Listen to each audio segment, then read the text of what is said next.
부활절 마치고 오늘 다시 수요일 날 아모스 강해를 다시 이어서 하게 됩니다.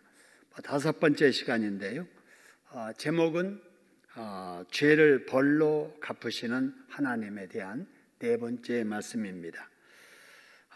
여러분, 우리가 믿는 하나님은 우리가 잘 아는 대로 창조자이시지요. 이 세상 모든 것을 다 지으신 분, 또 지은 것을 끝나지 아니하시고 다스리시고 통치하시는 분이십니다.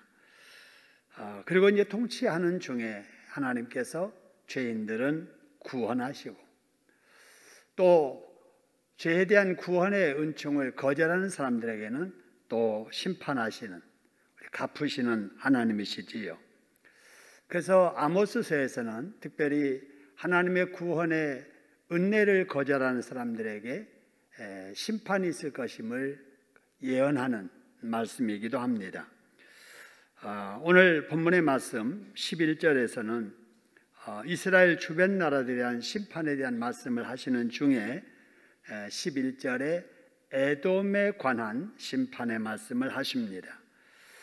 여러분, 에돔이라고 하는 바로 그 이름은 창세기 25장 30절의 말씀을 보니까 이런 말씀이 있습니다.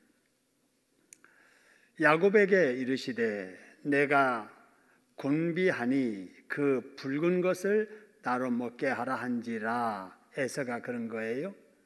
그러므로 그때부터 에서의 별명을 뭐라 하였더라 그래서요?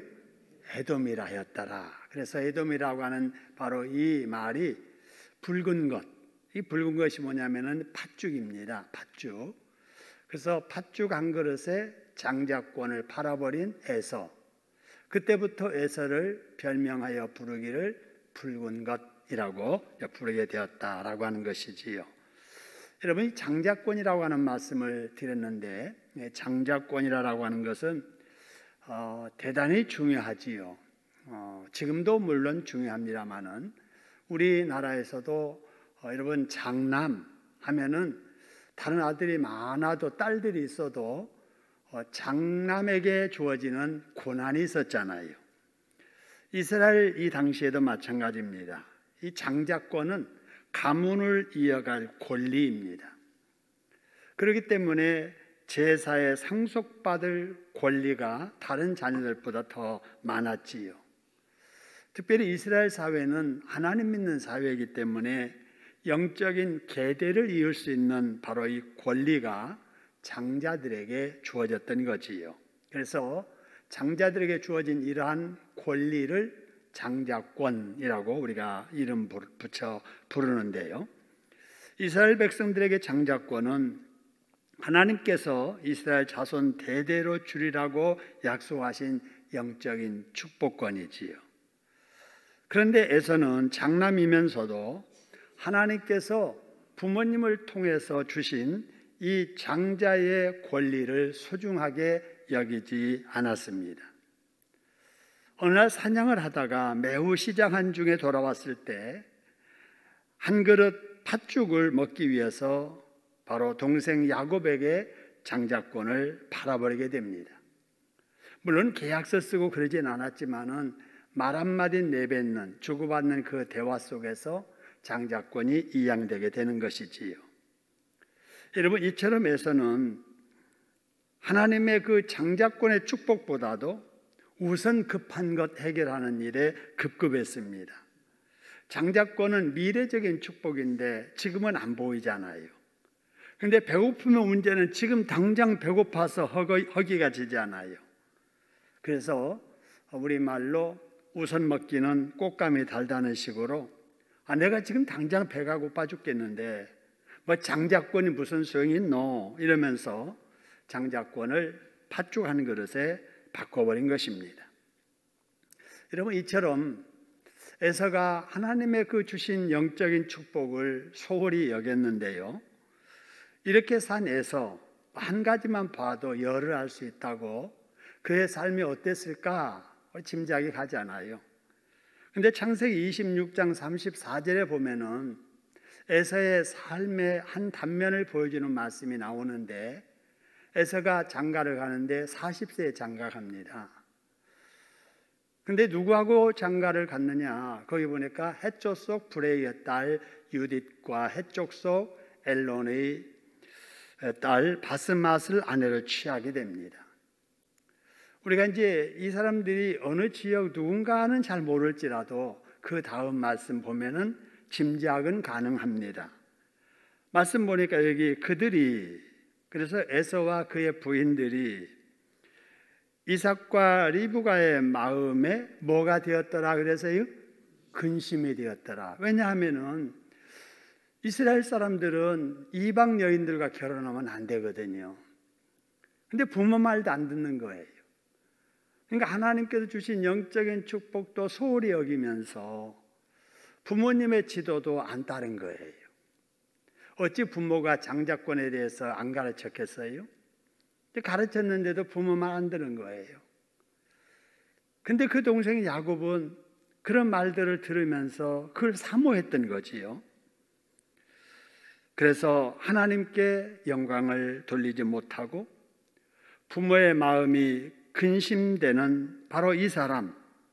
그래서 이 사람을 영적인 사람이냐 육적인 사람이냐라고 우리가 이렇게 두고 봤을 때 이 사람은 영적인 사람이 아니었다. 육신적인 사람이었다. 미래적인 어떤 영적인 축복을 소중하게 생각하는 것이 아니라 지금 당장 육체적인 욕구 충족에 급급했던 사람이다. 이렇게 볼 수가 있지요. 자, 반면에 한번 야곱을 한번 생각해 볼까요? 이 야곱은 에서와 쌍둥이잖아요. 근데 야곱은 천성적으로 좀 교활했다고 할까요? 욕심이 많았다고 할까요? 꾀가 많았다고 할까요? 좋게 말하면 지혜고 나쁘게 말하면 교활하고 뭐 이렇게 우리가 평가할 수 있겠는데, 이 야곱과 에서는 어머니 뱃속에서부터 싸웠다고 그럽니다. 그러니까 어머니 뱃속에서부터 싸우는 거예요. 왜 싸웠겠는가? 먼저 나가려고 아마 싸웠을 것 같아요. 근데 에서가 먼저 나오니까 야곱이 발뒤꿈치 잡고 따라온 거예요. 그냥 순서 바꿔서 자기가 먼저 나오려고 했는데 안 되니까 그냥 이 발뒤꿈치 잡고 따라 나올 정도로 욕심도 많았고 또 여러 가지 그 지혜롭고 뭐 다시 말하면 교활하고 이랬지요. 여러분, 나중에 형 에서가 배고픈 상황에서 뭔가 이렇게 요구하면 줄 것 같은 그런 순간에 팥죽 줄게, 장자권 줄래? 이렇게 한 거예요. 그러니까 영적인 축복을 소중하게 여겼던 야곱은 어떻게 해서든지 기회를 잡아가지고 그것을 얻고자 했고, 거기에 대한 소중함이 없었던 바로 이 에서는 그냥 그 한마디에 그럼 그래라 해서 그 소중한 장자권을 넘겨버리고 말지요. 여러분, 어떻게 보면은 야곱의 이러한 행실이 좋은 방법은 아니지요. 야 같다고 할까요? 하지만 하나님께서는 하나님의 영적인 축복을 소중하게 여기고 그것을 얻고자 하는 그 마음을 귀하게 여기셨던 것입니다. 여러분, 이 일로 인해서 장자권을 가지고 태어났던 에서는 있던 장자권을 잃게 되었고, 장자권이 없던 야곱은 장자권을 얻는 복을 받게 되는 것입니다. 여러분, 이 말씀을 보면서 이렇게 생각나는 게 있습니다. 뭐냐 하면은요, 마태복음 11장 12절에 보니까 세례 요한 때부터 지금까지 천국은 뭐 당한다고요? 침노 당한다 그랬어요. 침노 당한다 그 말은 차지한다 그 말이에요. 천국은 누구에게 거기 이제 길을 내주는가? 침노를 당하는가?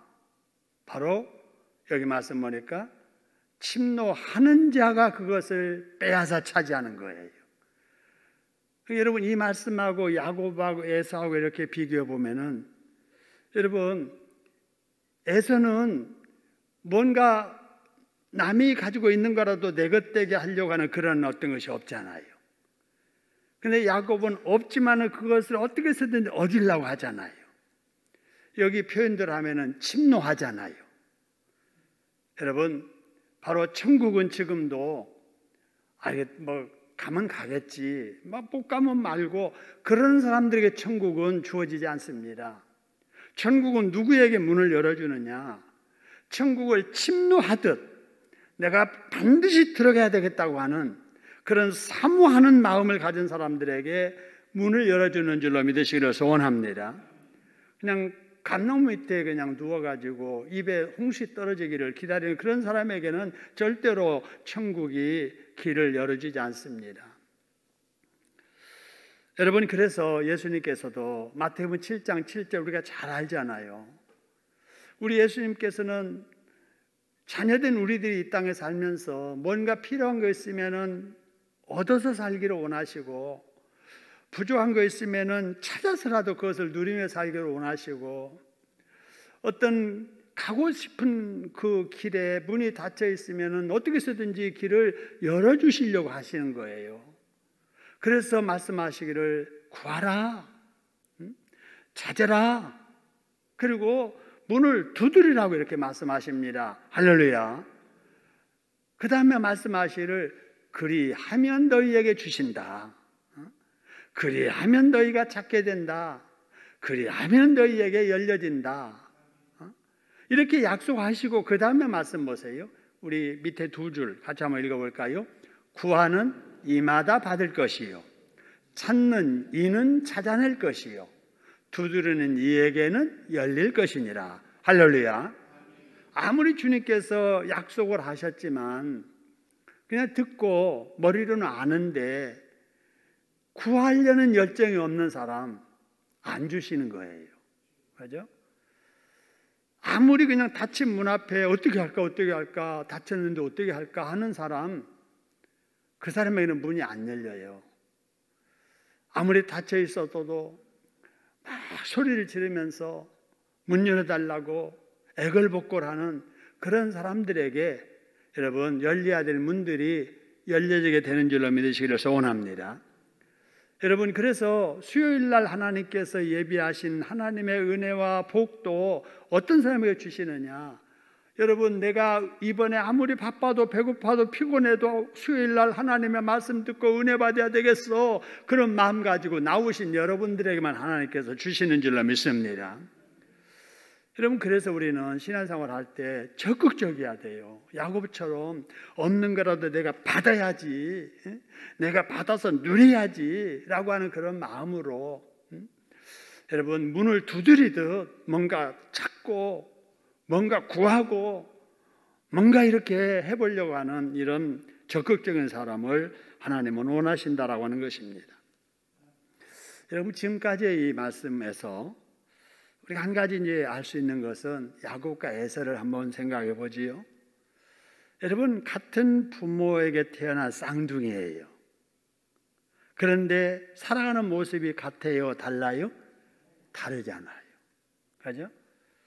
어쩌면 그렇게 한 부모에게 형제도 아닌 쌍둥이잖아요.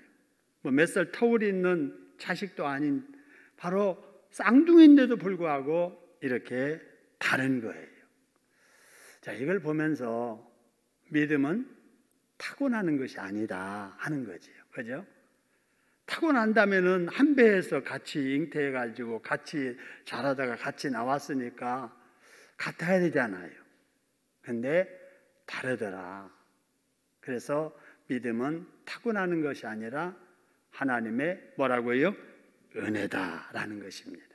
여러분, 우리들도 타고난이란 영적인 축복은 없었지만 하나님께서 은혜를 베푸셔서 우리에게 야곱 같은 축복, 여러분 장자권의 구원의 복을 우리에게 주신 줄로 믿습니다. 자, 그리고 세 번째로 생각할 것은 아까 천국이 침노당한다, 또 구하는 자에게, 두드리는 자에게, 찾는 자에게 주어지고 열린다라는 말씀을 통해서 진정한 복은 어떤 사람에게 주신다고요? 사모하는 사람이에요. 그죠? 사모해야 돼요. 그래서 간절히 얻기를 사모해야 됩니다. 우리 학생들도 어떤 학생들이 공부 잘하느냐? 사모해야 돼요. 어떤 사모인가? 내가 이번 학기에는 내가 평균 5점이라도 올려가도록 공부를 해야지. 그런 사모함. 그죠? 그게 열정을 만들고 그게 모든 것을 또 이길 힘을 주고 그래서 그 뜻을 이루게 해서 성취를 하게 하는 거지요.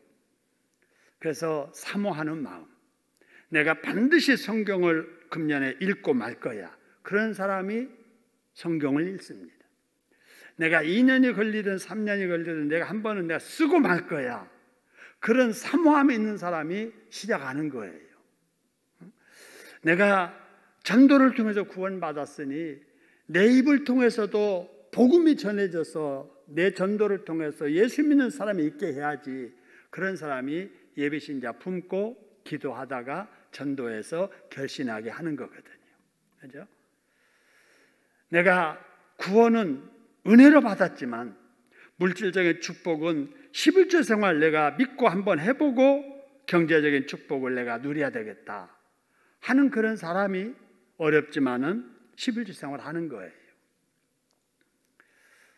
한 달 전인가요? 어떤 나이 많으신 집사님 한 분이 교회 오셨어요. 교회 오셔가지고 그동안에 교회를 못 나왔는데 꼭 오늘은 교회에 와서 목사님 뵙고 싶어서 왔다고 하면서 수요일날 예배 마치고 저를 이렇게 새가족실에서 만났습니다. 만났더니 가방에서 몸도 아주 연약해지셨고 나이도 많으시고 그냥 손도 많이 떨리시는 그런 상태로 오셔서 가방을 열어서 꾸깃꾸깃 이렇게 접어놨고 모아놓은 봉투 한 서너 개를 이렇게 꺼내놓으면서 이것은 주일헌금이고 이것은 감사헌금이고 이것은 11조입니다. 내가 이것을 드리지 않고 가지고 있으니까 마음이 불안하고 하나님 앞에 죄송해서 내가 언제 어쩔지 몰라서 내가 직접 드리고 싶어서 가지고 왔습니다. 그러면서 이렇게 꺼내 놓으시는데요. 눈물이 핑 돌더라고요. 그 양반이 어디 가서 일해서 돈 버는 것도 아니고 뭐 정부에서 주시는 거 뭐 좀 있고 뭐 자녀들이 용돈 쓰라고 준 거 있겠지요. 그걸 다 11조 생활 또 주일헌금까지 모은 거예요. 그 주일헌금. 교회도 안 나오시면서도 주일헌금 모아놓고 또 여전도의 회비까지 가져오신 거예요. 여전도 회비까지. 야, 그런 분 처음 봤네요. 11조, 주일헌금, 여전도의 회비, 감사헌금 뭐 이런 헌금들을 다 그동안에 매주 모아가지고 그걸 가져온 거예요. 그 할머니 집사님이 정말 쓸 것도 많을 텐데 손주들한테 주고 싶고 자기도 뭔가 사 먹고 싶고 필요한 것도 있을 텐데 하나님의 것은 내가 그렇게 할 수 없지 하고 그 어려운 중에도 그걸 다 가지고 오셔서 드리시는 모습을 보면서 제가 감동이 되고 참 이렇게 어린아이 같은 순진한 믿음을 주님은 기뻐하실 것이다. 할렐루야.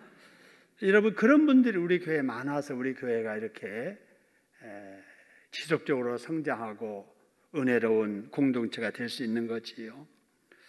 여러분 진정한 복은 사모하는 자에게 주어진 것을 기억하고 우리가 사모하는 마음으로 우리가 열심히 하나님 앞에 충성하며 살아야 될 줄로 믿습니다.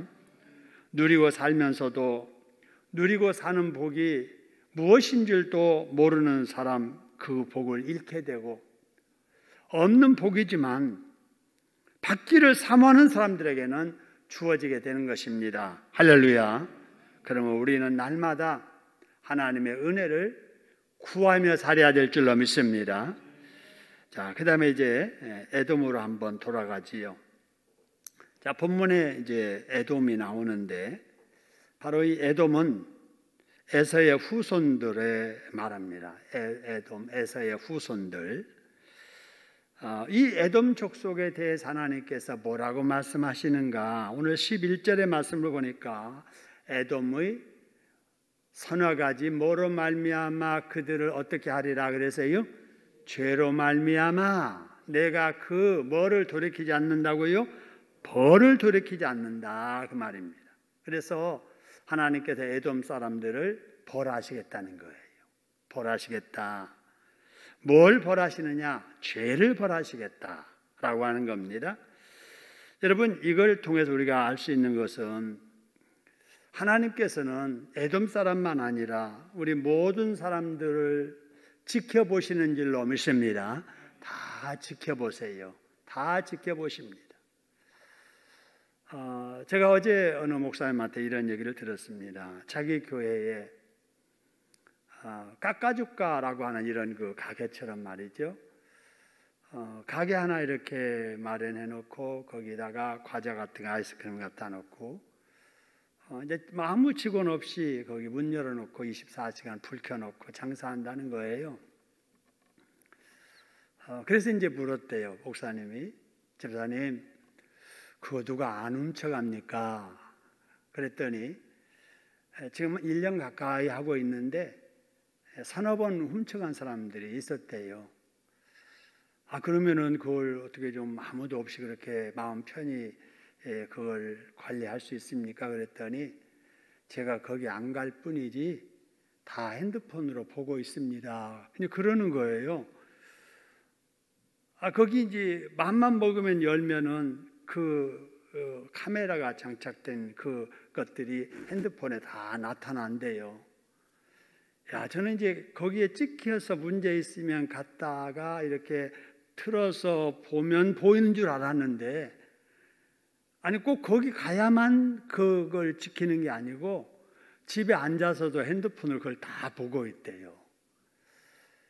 그걸 보면서 사람이 만든 이러한 그 시스템, 이런 기계도 그러는데 하나님이 여러분 모르시겠어요? 다 아시지요, 그죠? 하나님은 우리가 어디서 어떻게 무엇을 하는지 다 아실 줄로 믿습니다. 지금 이 시각에 여러분 집사로서 지금 TV 앞에 앉아있는 그 집사님도 보시고 직장에서 근무하다가 식사도 못하고 피곤한 중에 이 시간에 와서 예배드리는 여러분들도 하나님께서 보실 줄로 믿습니다. 다 보세요. 다 보십니다. 이걸 의식하면서 사는 사람과 그걸 의식하지 않고 사는 사람은 다른 거지요. 하나님은 다 지켜보고 계시고 그래서 다 아시고 아시기 때문에 때가 되면은 그가 행한 대로 하나님께서 갚으신다는 겁니다. 할렐루야. 그래서 복받게 산 사람은 하나님이 그걸 보시고 복으로 갚아주시지만 여기 에돔처럼 죄를 지은 사람에게는 때가 되면은 벌로 갚으신다라는 것입니다. 한번 따라합시다. 하나님은 행한 대로 갚으시는 분이시다. 그죠? 최종적으로 갚으시는 것이 지옥과 천국이에요. 예수 믿은 사람에게는 갚으시되 천국으로 갚아주시고 믿지 않은 사람에게는 갚아주시되 지옥불로 갚아주시는 거예요. 여러분, 우리 하나님은 반드시 행한 대로 갚아주신다. 여러분, 이걸 기억하면서 하루하루 하나님께 복받게 살아야 될 줄로 믿습니다. 그래야 복을 받지. 그냥 복받지 못하게 살면서 복받을 기대하면 안 되잖아요. 그래서 복받게 살자 하는 거고요. 자, 그러면은 에돔 사람들이 무슨 죄를 지었길래 하나님께서 벌하시겠다고 하실까? 11절을 다시 보면은요, 이런 말씀이 있죠. 그래서 이는. 제가 늘 여러 번 강조드립니다만은 성경을 읽다가 이는이라는 말이 나오면은 앞뒤를 조금 생각해 보고 읽자 이렇게 말씀을 드렸는데, 이는 그 말은 앞에 있는 것에 대한 이유를 설명하는 거예요. 그러면 여기 보면은 앞에 있는 것이 벌하시겠다고 했는데 그 벌하시는 이유를 설명하면서 무슨 말로 시작하는 거예요? 이는 그러는 거예요. 그죠? 벌하는 이유는 그 말입니다. 거기 보면 이제 몇 가지가 나오냐면 4가지가 나오는데 그들이 에돔 사람들이 어떻게 했는가 보세요. 이는 그가 그 다음에 뭐 했다고 그랬어요? 칼로 그의 형제를 쫓아가고 그 다음에 뭐 하고요? 긍휼을 버리고 그 다음에요? 항상 맹렬히 화를 내고 4번째요? 끝없이 분을 품었다라고 하는 이 4가지입니다. 보세요. 그러니까 이것들이 다, 이 네 가지가 다 벌받을 짓들이에요. 에돔에게 이런 짓을 한 것을 보고 있다가 하나님께서 벌하셨다고 했잖아요. 그러면 오늘날 이 시대는 이렇게 사는 사람들에게 상 주시겠어요? 아니시죠? 그죠? 지금도 하나님은 똑같으신 분이에요. 그때 하나님이나 지금 하나님이나 똑같으세요. 시대가 바뀌었다고 옛날에는 이렇게 살았어도 벌했지만 지금은 벌 안 한다. 그게 아니란 말이에요. 그러기 때문에 이 성경을 보면서 하나님께서는 이럴 때 벌 주시는구나를 알면 내가 이렇게 살지 않아야 되겠다라는 교훈을 얻게 되는 겁니다. 할렐루야. 그래서 말씀을 읽으면서 항상 나무 일처럼만 생각하지 말고 이것을 내게 적용을 시켜서 그럼 나는 이 짓을 안 하고 있나 한번 살펴서 나에게도 그런 것이 있네. 그러면 그것을 기도 제목 삼고 회개하고 그것을 고치려고 노력하는 이것이 여러분 신앙생활인 줄로 믿으시기를 소원합니다. 종교인들처럼 어떤 의식 따라하고 날 지키고 시간 지키고 이게 여러분 신앙생활의 본질이 아니에요. 오늘 일요일이네? 교회 가야 되겠네?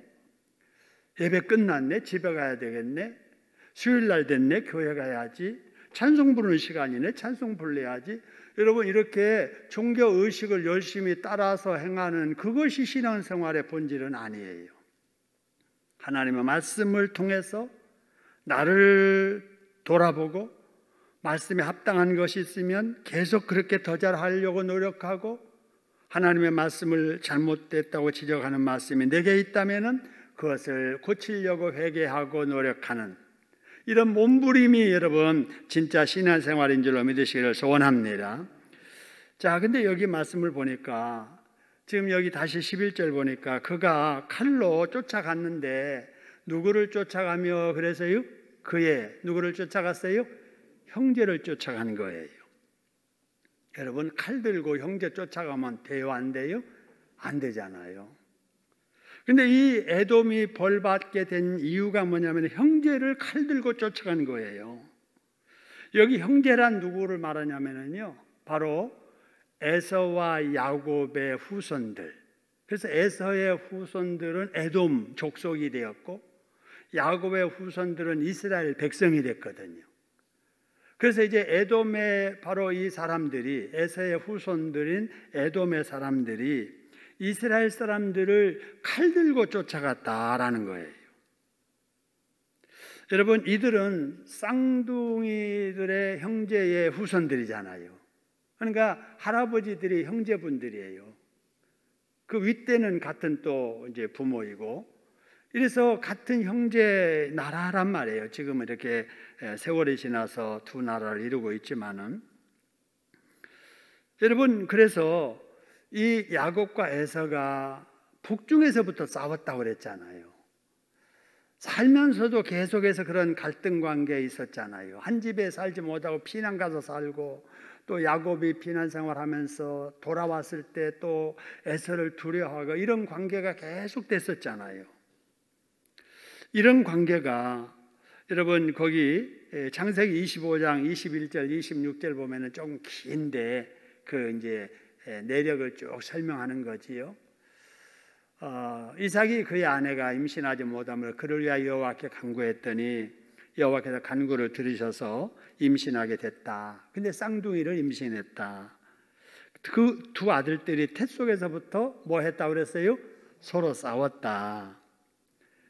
근데 그 태 속에서 싸우는 모습을 하나님께서 말씀하시기를 두 국민이 내 태중에 있구나.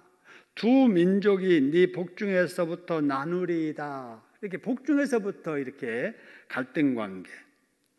그래서 먼저 나온 자는 붉고 전신이 토록 같아서 이름을 에서라 하고 후에 나온 아우는 손으로 에서의 발 뒤꿈치를 잡았으므로 그 이름을 야곱이라 했다. 이런 내용들이 이렇게 쭉 나오지요.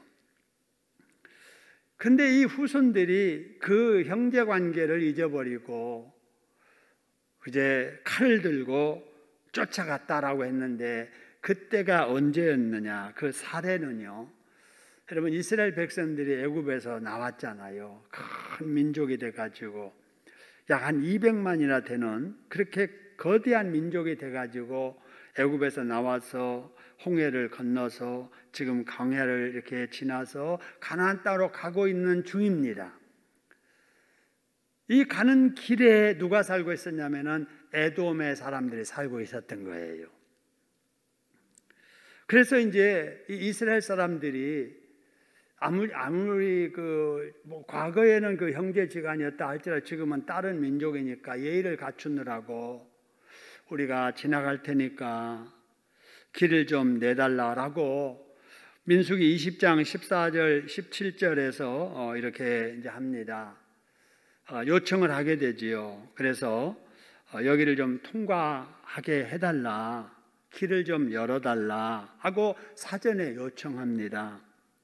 우리가 너네들 밭으로나 포도원으로 들어가지 않을 것이다. 우물물도 마시지 않을 것이다. 그냥 왕의 대로라고 하는 잘 닦여진 그 길로 그냥 지나가도록만 허락해 달라라고 아주 간절하게 예의를 갖추어서 요청하게 됩니다. 여러분, 이랬으면 그래, 약속대로 우리에게 피해 입히지 말고 그냥 지나가거라 했으면은 좋을 일이잖아요. 그런데 이때 에돔 사람들이 어떻게 했느냐? 민수기 21장 18절에 보니까 이렇게 말하죠. 에돔 왕이 대답하되 너는 우리 가운데로 뭐 한다 그래서요? 지나가지 못하리라. 그 다음에 하는 말이 내가 뭘 들고 나가서 너를 대적할까 하노라 그랬어요? 칼을 들고. 오히려 협박하는 거예요. 그러니까 이스라엘 족속이 또다시 요청을 하게 됩니다. 민수기 21장 19절인데요. 우리는 큰 길로만 갈 것이다. 이게 왕의 대로입니다. 큰 길로만 갈 것이다. 물도 마시지 아니할 것이고 혹시 물을 마시면 물값도 내겠다라고 이렇게 요청합니다. 여러분 그랬으면 남이라도 그래 꼭 그렇게 하라. 그리고 지나가라. 긴장하면서도 그렇게 했어야 될 일이지요. 그런데도 에돔 사람들은 형제 나라 사람들이 이렇게 간곡하게 지나가기만 허락해달라고 요청하는데도 11절에 보면 아까 말한 대로 4가지 행동을 했던 거예요. 칼을 들고 쫓아가고 긍휼이 없이 대하고 맹렬히 화를 내고 분을 끝없이 냈다라는 사실입니다. 여러분, 칼을 들고 쫓아갔다라고 하는 것은 무력으로 대응했다, 협박했다 그런 말이거든요. 여러분, 형제지간에 이러면 안 되잖아요. 형제지간에 물론 의견이 다를 수도 있고 다툼이 일어날 수도 있고 문제가 생길 수도 있지요. 여러분, 그럴 때는 어떻게 해야 됩니까? 대화로 풀어야지요. 오해가 있으면은 오해를 이해해야지요. 그리고 용서해야지요. 그게 형제지 않아요. 그런데도 불구하고 이들 에돔은 이스라엘 백성들의 그런 간곡한 요청에도 불구하고 칼로 대항을 하고 무기를 사용하고 군사적으로 협박까지 하는 인정머리 없는 짓을 한 거예요. 바로 이것을 하나님께서 보시고 너희들은 안 되겠다. 나한테 벌 받아야 되겠다라고 지금 말씀하시는 겁니다.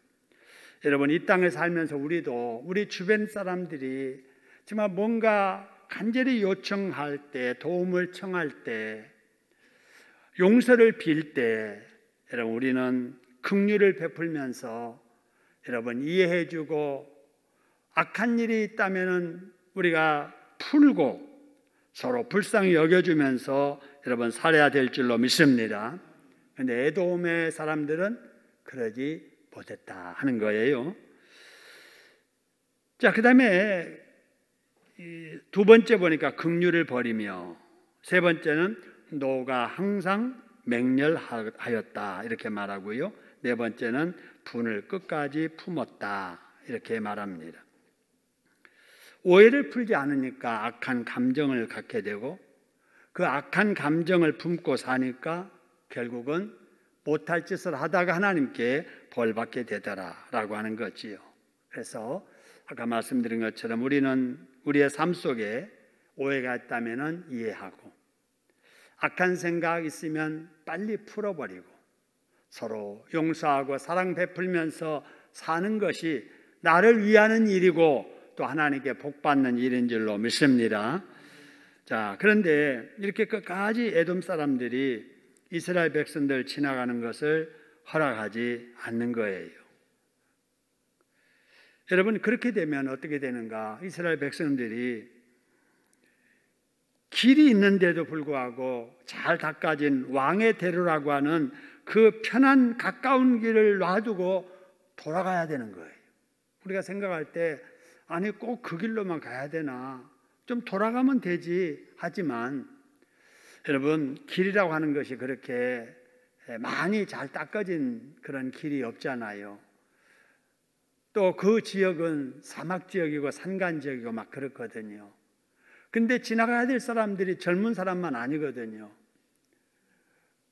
갓 태어난 아기도 있고요. 젖 먹는 애도 있고요. 하나가 있습니까? 없고 걸리고 그냥 이렇게 안고 그냥 그렇게 가야 되잖아요. 거기에 뭐 젊은 사람들만 있습니까? 이제 그냥 운명을 앞에 둔 그런 노약자들도 있고 환자들도 있고 노인들도 있고, 근데 이스라엘 백성들이 통째로 지금 이동하니까 이거 만만치 않은 일이잖아요. 그러니까 잘못하면은 이스라엘 백성들이 안 되겠다, 좋은 말로 하니까 안 듣는다, 우리가 치고라도 가자 라고 마음먹었더라면은 아마 싸우면서라도 그 길을 트고 갈 수 있었을지도 모릅니다. 그런데 여러분, 놀랍게도 이스라엘 백성들이 그러지 않습니다. 그래서 그 길이 쭉 이렇게 닦여진 그 한 길이 있는데도 불구하고 그 길로 가지 아니하고 산길, 먼 길, 아주 험한 길을 돌아서 가기로 합니다. 여러분, 왜 그랬을까? 왜 그랬을까? 용기가 없어서 그랬을까? 당연히 힘이 부족해서 그랬을까? 그 이유가 여러분 신명기 2장 1절 5절에 나옵니다. 거기 말씀 보니까 여호와께서 이스라엘 백성들에게 미리 당부하세요. 너희가 이 산을 두루 다닌 지 오래니 돌이켜 북으로 나아가라. 그러면서 맨 밑에서 세 번째 줄, 그들과 뭐 하지 말라고요? 다투지 말아라 라고 하나님께서 당부하세요. 이 말씀 때문에 다투지 말라고 하셨지, 싸우지 말라고 하셨지, 힘들지만은 싸우지 말고 돌아가라고 하셨지. 그 말씀 때문에 그 쉽고도 편한 길을 놔두고 험한 길을 택해서 간 거예요. 여러분, 이것이 진정한 순종인 줄로 믿습니다. 여러분, 순종이라고 하는 것이 쉬운 게 아니에요. 누구나 할 수 있는 순종, 이거는 순종이 아닙니다. 내가 손해보는데도 불구하고 손해를 감수하고 말씀을 따르는 것, 이게 순종입니다. 할렐루야. 이스라엘 백성들의 이런 모습, 큰 길을 두고도 다투지 아니하고 험한 길, 어려운 길을 찾아가는 바로 이 말씀 순종. 여러분, 이런 순종이 저와 여러분의 순종 되기를 주님의 이름으로 축원합니다. 여러분, 이렇게 이스라엘 백성들과 에돔 사람들의 관계는 처음부터 계속 좋지 않았는데요, 신약의 시대까지 그게 이어지게 됩니다. 여러분, 재미있는 것은 마가복음 3장 8절에 보면은 이런 말이 나옵니다. 유대와 예루살렘과 어디와 그래서요? 이두메와 했는데, 이 이두메가 어디냐면은요, 바로 에돔입니다. 에돔. 그래서 신약 시대에는 에돔을 이두메라고 이렇게 부릅니다. 그런데 여러분이 잘 아시는 예수님 당시에 이스라엘을 그 식민 통치했던 왕이 헤롯 왕이잖아요. 그런데 이 헤롯 왕이 이두메 출신입니다. 에돔 사람이에요. 그래서 이스라엘 백성들이 이 당시에 로마의 식민 통치를 받고 있었을 때 그 식민 통치를 할 수 있는 분봉 왕으로 세우는데 그 어떤 사람을 세웠느냐? 바로 이 에돔 출신 헤롯을 세우게 됩니다. 왜 그랬을까? 바로 그것은 이스라엘 백성들을 잘 다스리려면은 이스라엘 백성들과 감정이 좋지 않는 그런 출신을 세워야 그들이 꼼짝도 못하게 그냥 악랄하게 이렇게 짓눌려 가지고 좀 이렇게 통치를 잘해서 문제 일어나지 않게 할 것이다 라는 정치적인 계산 때문에 여러 출신의 지도자들이 있지만은 바로 이두메 출신, 바로 에돔 출신의 헤롯을 이 식민지 통치 이스라엘의 왕으로 세웠던 것입니다. 여러분, 이 배경을 알면 헤롯 왕이 왜 이스라엘 백성들에게 그렇게 모질게 악독하게 학정을 했는가를 우리가 이해하게 되는 거예요. 여러분, 그 동방 박사들이 와가지고요, 예수님을 지금 찾지 않아요. 그러면서 이제 뭐라고 하냐면 유대인으로 왕으로 태어나신 이가 어디 계시니요? 그러지 않아요? 그 정보가 헤롯 왕에게 들어가게 됩니다. 그때 헤롯 왕이 그 유대인으로 왕으로 태어났다는 그놈, 그 표현으로 말하면 그 예수를 잡아 죽이기 위해서 어떤 아기가 그 아이인지 모르니까 그때부터 2살 아래의 신생아는 다 죽이잖아요. 다 죽입니다. 여러분, 이 헤롯 왕이 에돔 출신이에요. 이스라엘과의 악한 감정을 대대로 가지고 있었던, 어쩌면은 우리나라 사람과 일본과의 그 악한 관계처럼 말이죠. 그런 민족적인 악한 감정을 이용해서 정치적으로 이용했던 거지요. 여러분, 이런 에돔에 대해서 하나님께서 벌하시겠다고 했는데 어떻게 벌하시겠다고 했는가? 12절입니다. 12절 보니까 내가 대만에 불을 보내고 보스라의 궁궐을 사르리라 그랬잖아요. 여러분, 궁궐을 사른다, 여기 대만에 불을 보낸다. 이 대만과 여기 보스라라고 하는 곳은 그 당시에 그 대표적인 두 도시입니다. 그러니까 우리나라로 말하면은 서울과 부산에 불을 보내서 청와대를 불살르리라 그 말이나 똑같아요. 여러분, 궁궐이 불에 살라진다? 나라 망하는 거지요. 그래서 하나님께서 에돔 사람을 이렇게 벌하실 때 이렇게 대적들을 보내가지고 그 나라를 궁궐까지라도 태워서 다 멸망시키겠다라고 말씀하셨던 거지요. 그러니까 이때는 경고했습니다. 아모스를 통한 경고의 메시지였는데, 여러분 나중에 예레미야서 27장에 보면은 이 말씀대로 주전 950년경에 느부갓네살 왕에게 에돔 나라가 완전하게 망하게 됩니다. 여러분, 이걸 통해서 우리는 뭘 알아야 되느냐? 아까 말씀드린 것처럼 하나님은 다 지켜보십니다. 뭘까지 지켜보시느냐? 장래까지 다 지켜보시는 거예요. 몇백 년 후에, 몇천 년 후에 되어질 일까지도 한눈에 이렇게 다 지켜보시고 아셨다가 때가 되면은 하나님의 은혜와 말씀을 거역하는 사람들을 갚으시되, 죄를 지은 사람에게는 벌로 갚으시고 복받게 사는 사람에게는 복으로 갚아주십니다. 할렐루야. 여러분, 그러므로 우리가 이 땅에 살면서 복받게 살아야 되는데, 에돔을 통해서 우리가 깨닫는 것은 형제에게 박절하게 하면 안 된다는 거예요. 그죠?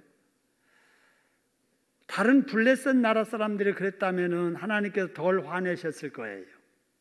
근데 어떻게 너희 형제 나라끼리 그렇게 길 좀 열어달라고 하는데도 길도 안 열어주고 그렇게 긍휼 없이 박절하게 그렇게 했느냐 하면서 하나님께서 벌하셨거든요. 그렇다면 우리는 어떤가? 여러분, 우리도 하나님 앞에 용서받은 긍휼을 입은 사람들인 줄로 믿습니다. 우리가 하나님의 자녀될 만한 자격이 있었습니까? 구원받을 만한 어떤 공이 있었습니까? 아니잖아요.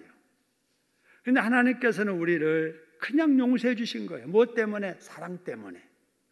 사랑 때문에 우상만 섬겼고 하나님을 대적하고 교회를 핍박하고 선교사들을 많이 죽이고 믿는 사람들을 많이 죽였던 그 나라, 우리 조선, 우리 대한민국도 하나님께서 용서해 주시고, 저와 여러분 개개인적으로도 마찬가지잖아요. 하나님께서 용서하시고 긍휼 베푸셔서 하나님의 자녀 삼아주신 줄로 믿습니다. 그렇다면 우리도 그 은혜와 사랑을 받았으니 우리 주변의 사람들에게 인정머리 없이 그렇게 에돔 사람처럼 미워하고 시기하고 질투하고 비방하고 중상모략하고 그러면 안 됩니다.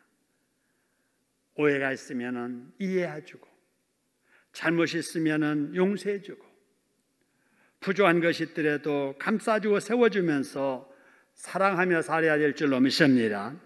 그래서 우리 예수님께서 말씀하시기를 내 이웃을 내 뭐같이 사랑하라고요? 몸과 같이 사랑하라. 자기 몸 위하는 것처럼 주변의 사람들, 구역 식구들, 우리 교인들, 주변의 사람들을 그렇게 사랑하며 살라라는 것입니다.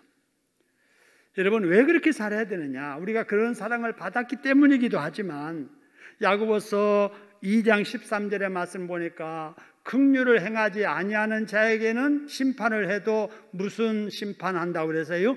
긍휼 없는 심판을 받게 되고, 그죠? 여러분, 우리가 다른 사람들에게 용서해 주며 이렇게 살면 용서받는 심판을 받는 거예요. 근데 누구도 용서해 주지 않으면 주님도 그 사람 심판하실 때 용서하지 않아 주신다고 말씀하신 거예요. 그래서 우리가 용서받기를 원한다면 우리도 용서하면서 살아야 될 줄로 믿습니다. 긍휼을 입기를 원한다면 나도 주변 사람들에게 긍휼을 베풀어야 돼요. 어려운 일들에 하나님 좀 도와주세요, 불쌍히 여겨주세요 그러면서도 우리 주변 사람들은 박절하고 냉정하게 악랄하게 그렇게 행하면은 에돔 사람처럼 벌하신다라는 거지요. 오늘 짧은 말씀이지만은 에돔을 벌하시겠다고 하는 이 말씀을 통해서 오늘 이 시대에 나에게 어떤 의미인가를 같이 나누었습니다. 여러분 늘 하나님의 말씀 보면서 자신을 돌아보면서 말씀대로 살려고 최선을 다하는 저와 여러분 되기를 주님의 이름으로 축원합니다.